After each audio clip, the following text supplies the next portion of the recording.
আপনারা দেখুন যুগবীক্ষণ, যুগের সাথে মানুষের পাশে সর্বদা এগিয়ে। ২১-এর মঞ্চ থেকে বঙ্গ সম্মানের তালিকায় রয়েছেন কতজন? ভাঙড়ে শওকতের গাড়ি লক্ষ্য করে বোমা, গুলি, আক্রান্ত তৃণমূল বিধায়ক। এবার এসআইআরে বিশেষ কমিটি গঠন হাইকোর্টের।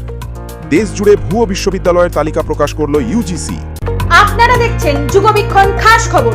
আসছি বিস্তারিত খবরে। 21শে ফেব্রুয়ারি আন্তর্জাতিক মাতৃভাষা দিবসের মঞ্চ থেকে এই বছরের বঙ্গ সম্মানের তালিকা প্রকাশ করলো পশ্চিমবঙ্গ সরকারের তথ্য ও সংস্কৃতি বিভাগ। এই দিনের মঞ্চ থেকে বঙ্গবিভূষণ ও বঙ্গভূষণ সম্মানে সম্মানিত করা হয় বিশিষ্ট ব্যক্তিদের। চলতি বছর বঙ্গবিভূষণে সম্মানিত হয়েছেন মোট 9 জন এবং বঙ্গভূষণে সম্মানিত হয়েছেন মোট 16 জন।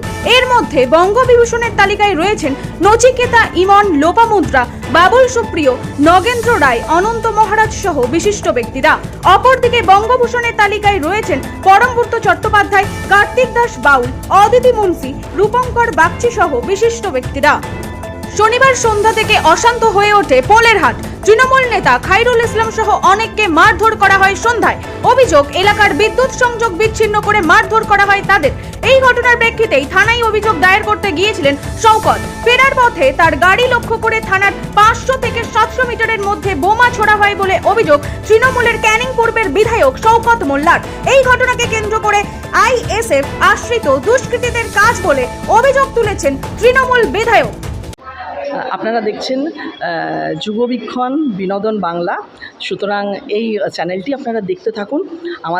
তোমাদের সবার খবর নিয়ে সবসময় হাজির যুগবীক্ষণ বিনোদন বাংলা। ভোটার তালিকায় বিশেষ নিবিড় সংশোধন প্রক্রিয়ায় প্রতিটি জেলায় জেলা বিচারক, জেলা প্রশাসক ও জেলা পুলিশ সুপারদের নিয়ে 3 সদস্যের কমিটি গঠন করেছে হাইকোর্ট। কলকাতা হাইকোর্টের প্রধান বিচারপতি সুজয় পাল সুপ্রিম নির্দেশ মেনে এই কমিটি গঠন করেছেন। নথি যাচাই পর্ব ঠিকঠাক মতো চলছে কিনা তার নজরদারিতে গঠন করা হয়েছে এই কমিটি। এবার দেশ জুড়ে মোট 32টি ভুয়ো বিশ্ববিদ্যালয়ের তালিকা প্রকাশ করলো ইউজিসি। এই 32টি ভুয়ো বিশ্ববিদ্যালয়ের তালিকায় সর্বাধিক 12টি বিশ্ববিদ্যালয় রয়েছে দেশের রাজধানী দিল্লিতে। এর পাশাপাশি পশ্চিমবঙ্গেও 2টি বিশ্ববিদ্যালয় রয়েছে এই ভুয়ো তালিকায়। এগুলি হলো কলকাতার Indian institute of alternative medicine এবং institute of alternative medicine and research. অল্প কথায় সেরা সঠিক সংবাদ এখন এখানে। যুগবীক্ষণ প্রিন্ট এবং ডিজিটাল। পড়ুন, দেখুন এবং এগিয়ে চলুন যুগের সাথে।